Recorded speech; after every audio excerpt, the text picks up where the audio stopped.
அம்மாவை இப்படி நோகடிக்கிறியேடா. நீ எப்படிடா என் சொந்த பிள்ளையா இருக்க முடியும்? நீ என் சொந்த பிள்ளையே கிடையாது. கௌதம் தான் என் சொந்த புள்ள. சொத்துக்காக அவனை அப்படியே துரத்தி விட்டுட்டியேடா. அவன் தான் இந்த வீட்டுக்கு சொத்துன்னு உனக்கு புரியலையா? உன்னோட இப்படி வசதியா வாழறதுக்கு நான் அவனோடயே வாழ்ந்துட்டு போறேன், அவனோடயே இருந்துட்டு போறேன்.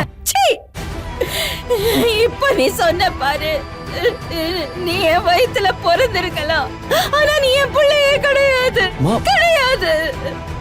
உன்னை இந்த வயித்துல பெத்ததுக்கு நான் அவமானப்பட்டு நிக்கிறேன்டா.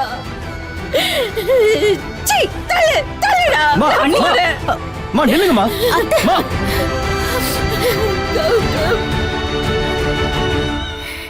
என்ன அத்தை, உடம்பு சரியில்லாத நேரத்துல எங்க கூட வரீங்க? நீங்க இங்கே இருங்க.